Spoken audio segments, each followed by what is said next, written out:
Hey everybody, welcome back to the Matson house project. It's time for an update. It's been a few months since we last walked you through the home, so come on in and take a look at what we've done.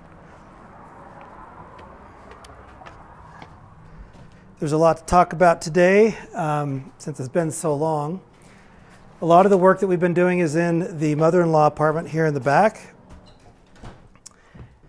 We recently completed our four-way inspection and we're ready to put sheetrock up here soon. So that's why it's time to give you an update. First off, you might remember that there was a stairwell here.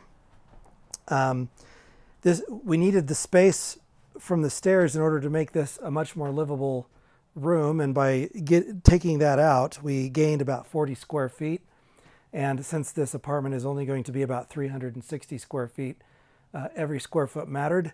So we removed the stairs. The wood rot that was on that stairwell was incredible. They had just placed the dirt, or placed the wood right on top of the dirt, and just a big mess. I ended up pulling up all the treads, and I'm going to actually make a box out of that, a little treasure chest that we will bury somewhere in the house for the next owners when they come through, a little time capsule. So when we pulled the stairs out, it left a giant hole that needed to be filled, and that required that we cinder block in the doorway downstairs, and then I brought in all the loose bricks and debris and rocks that were around, putting them here in the old stairwell to get it leveled out. While we were underneath the stairs, we found some amazing treasures. Found a dress, a hat, found a bunch of letters, old stamps, a lot of correspondence from the family, the Matson family that lived here in the home. We needed to cover the hole, so we milled the wood. We went to Ellis Planing, our favorite place to get things milled, and we had them do some tongue and groove flooring for us. This is Douglas fir. You'll notice that there's not a post here like there used to be in the original configuration of this apartment. We removed the post when we were doing our framing, and we installed this beam, this LVL beam here to span the distance and open up this space. There will be a kitchen on this wall, and then this will be kind of the dining living space for this apartment. We did reframe the bathroom.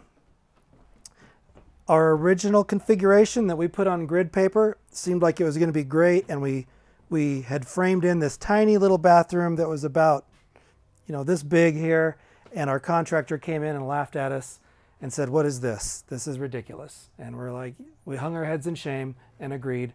And so we went back and forth for like a month trying to figure out the perfect configuration, and this is what we came up with.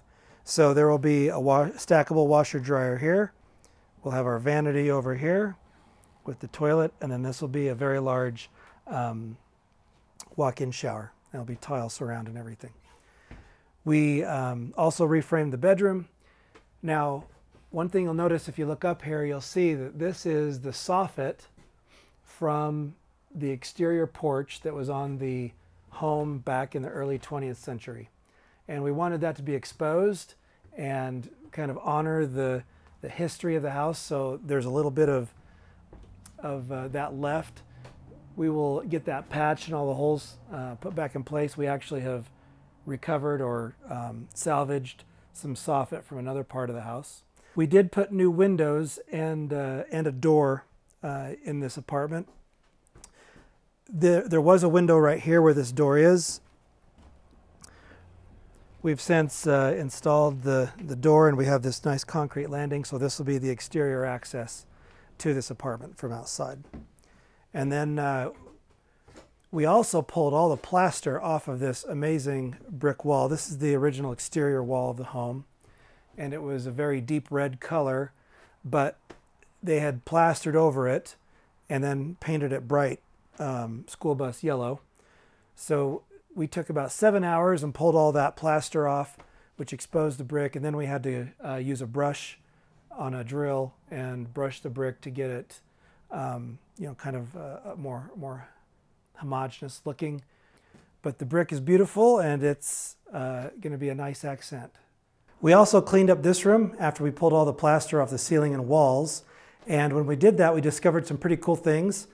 One of which you can see is the octagon shaped supports in the ceiling. Somehow that is tied to the turret that used to exist on the third floor of this house. And so we're excited to see how that ties in and probably acted as some kind of base of support for the structure that was there. Also, we had some really cool discoveries in here. Some of you might have seen the news, but when we pulled out the ceiling, we found a box with some really cool stuff from 1898 and the American-Spanish War. Some hardtack crackers with writing on them. Really cool story. And that item actually is being donated to the State of Utah Historic Museum that'll be up at the Capitol building. So if you come over here, you can see where the old bathroom used to be that we demolished. And then we have our old kitchen here, which is also cleaned out. We're going to be polishing up the bricks on the walls in here and then working on getting this pulled down.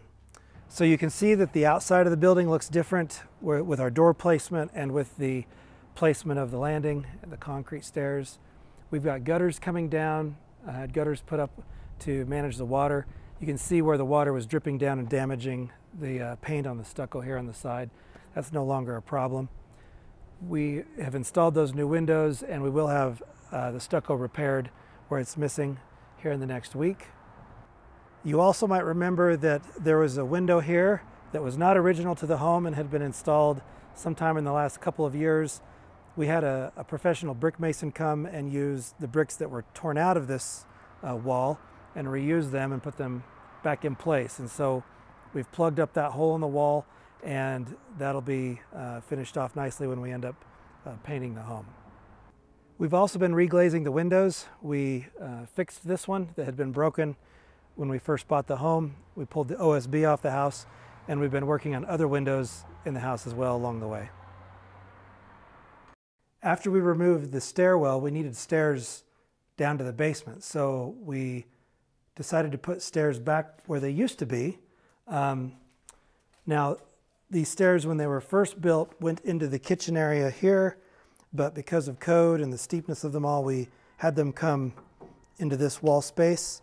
And so we also decided to electrify the basement while we were at it. Come take a look at some of the things that are down here now that you can see them with the lights. You can definitely see the brick floors and the rock walls. This is all of our salvage lumber. This is the soffit from the porch. We took this from the front of the house. And then we saved the address label from the old porch that was taken down. And somehow someone else's porch ended up in the construction of this house. I don't know. Sorry, 584, I don't know how that got here.